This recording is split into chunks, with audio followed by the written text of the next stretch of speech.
And who are we speaking with today? Shaneka Butler. Tell us a bit about yourself.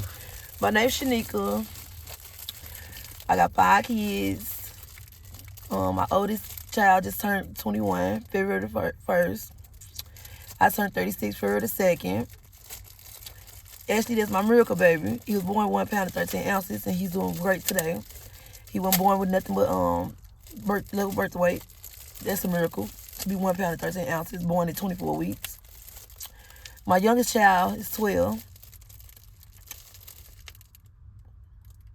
No, she's a B12, March the 21st. My oldest daughter just turned 18 in September. I got a 20-year-old, I got a 14-year-old. My 14-year-old turned 14 January the 2nd. They all doing good at school. They all straight A students. Actually, straight A students.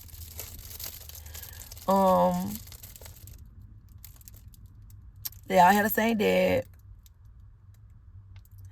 My mom I was born from a family of 8.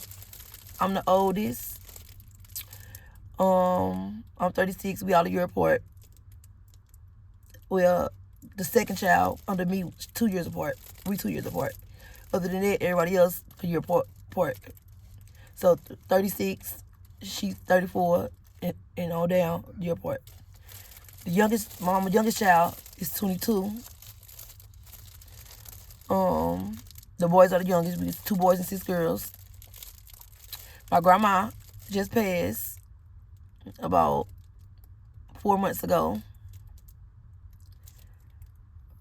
which is my mom. And then we met my dad mom. I'm from East St. Louis, Illinois, in the Johnny Shields.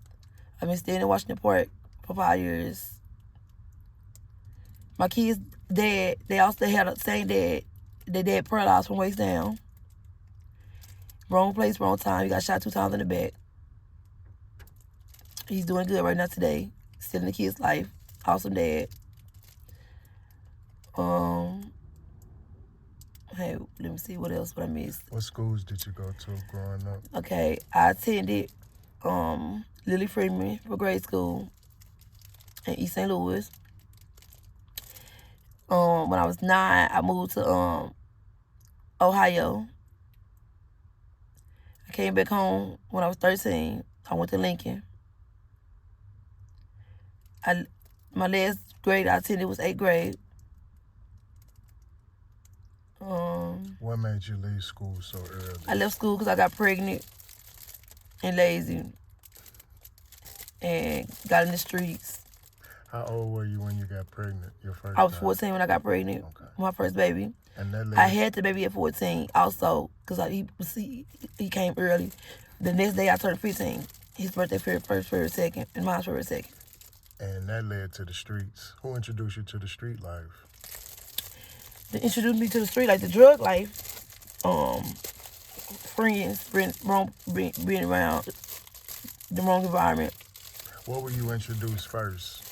First, I started on pills, like Tramadol, Vicodin, Percocet, and after that, I started on heroin. I got off heroin for 2.5 years, and after that, I started back on fentanyl. In 2020, I started on fentanyl. Who introduced you to that? Me. Because that's stronger than the heroin. Yeah, I started selling it. Okay. And I got depressed and I tried it. And I knew to be careful with it. No one even knew that I started on fentanyl, but I started on it. I was selling it. And then once I was on it for so long, people started knowing. And then I'm gonna say that was in 2020 when I started on that. And then in 2023, I started doing crack. So do you do both, or did you give up? I do both. So one take you up, one take you down. Yep. And the way I do mine is, I started out doing fentanyl. I never shot it up. And I introduced my friend smoking phenol with crack after I started doing crack. And so I tried it that way, and I liked it. So once I started doing it that way, I found myself not snoring so often. And then as the months went by, I don't snort it all no more. I put a piece of crack in my pipe, and with the phenol, a little bit of phenol on there with it, and that's how I do the phenol and the crack. What jobs have you had over your lifetime? Okay. When my kid's dad got shot up, I stopped working at McDonald's. I started working at McDonald's when I was 17. I stopped as a shift manager at 24. When my kid's dad got shot up, I started working for him at home health care. And the warehouse was a line eater for the warehouse.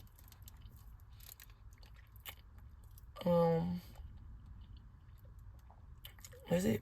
What made you stop those jobs? Like, what caused you to? The McDonald's, I stopped because just said come my baby dad. Warehouse, when I moved to Tennessee, I stopped. Warehouse, I was just on and off. And when I came back home for good, I became a line eater. And then the pandemic came. And that's when I stopped working at the warehouse. So the pandemic came and I just didn't go back. So you've been home health care with your baby daddy ever since? Mm-hmm. You still do that? Mm-hmm. Okay. What other things have you dealt with in the streets or, just dealing with in life in general? Like, have you ever tried to get clean? Mm-hmm. I tried to get clean. I got clean after heroin. Mm-hmm. Cold turkey. I tell you, 2.5 years. What caused you to relapse? I came back home, moved back here, and started selling crack. Then started selling phenol. Got depressed one night and hit the phenol. Snorted a lot of phenol, and that was it. I started back. What caused you to get depressed? I got depressed because the pandemic came, and I was from hotel. I had my kids with me. And we got stressed out and baby. We had nowhere to stay. So the pandemic kind of changed everything for you. Mm-hmm. And coming back here, what were you doing in Tennessee? In Tennessee, I moved over with my kid's daddy. Oh, that's where he stayed? Mm-hmm. Or that's where he He moved to? We just wanted to change about me after he got shot. Mm-hmm. And I was working at McDonald's up there. What made you come back? What made y'all come back to? We didn't even plan to come back. Mm-hmm. We came back home to visit. And the visit turned into the stay. Mm-hmm. And you've been here ever since. Yeah, and right after we came home, we moved back home. Pandemic came. So what have you been doing since the pandemic? Just home health care with your baby daddy, and what else? Mm-hmm. Just kind of dealing with the street stuff. Yep. Stressed out everyday street life. It's stressful. Got it every day. Cause it's the same thing. Got to make sure you got this and got that. Just to get by, get through your day. You ever see yourself getting tired of the street life? Mm-hmm. Or are you tired of it tired already? Now. I'm tired now. Do you ever want to get back off and stay off the toxic substances? Yep, and heroin, when we got off heroin, there was some pain to go through. And I went off cold turkey. Just because I didn't know nobody in Tennessee. And the money was funny, so that's what that. With the Fanny, they kind of worry about the withdrawals more than staying on it and overdosing. They more afraid to get off of it because they say that it could kill them other than staying on it, and they know it can kill them staying on it. Yeah, staying on it can kill us. And getting off of it. Never can kill us. So how do you cope with that? Like, how do you deal with that? One day at a time, or just kind of like, well, one day I'm going to get tired of it? Yeah. I think I ain't got off of it because I don't know how to say it, but I got what I need every day. Hey, I'm a hustler. I manage to get what I need. I wake up with what I need. I go do what I need. Because you gotta have what you need in order to wake up and Yep. go to sleep, because it's a physical situation. Yep, you're going to be in a hospital. If you don't got it, you're going to be in a hospital. You're going to live up and die. You're going to be in a hospital. Have you lost a lot of people out here on the street? Mm-hmm. How do you cope with that mentally? I mean, I don't. I think about it all day, every day.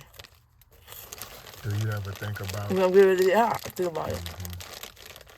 do you ever think about, like, you know what, I need to make a better situation for myself and my kids, and All the time. but it's easier said than done, ain't it? Yep. What kind of advice could you give a young lady thinking about coming out here and thinking she know everything? Think, go back home, pray to God, turn back around. It's not for nobody. It's not for no human being. If you could talk to her, Even though it's not that hard for me, it's hard for me. Because I just get tired of the situation. You know, I get tired of every day wake up, that got to go through the same thing. It ain't hard for me to get what I need, but it's still hard dealing with it. The situation it don't become fun every day.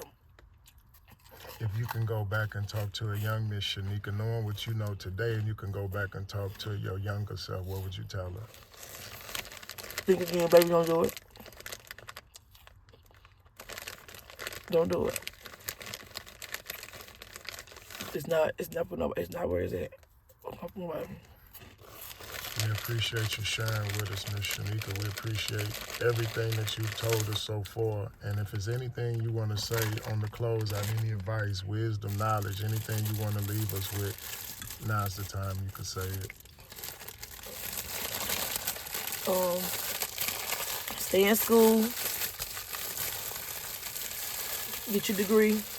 Get your job. Leave the streets alone. Stay out the way. And stay away from drugs. No testing, no drug. Thinking that you can handle it one time. Because most people can't. And keep your head up. Stay strong. Stay away from drugs.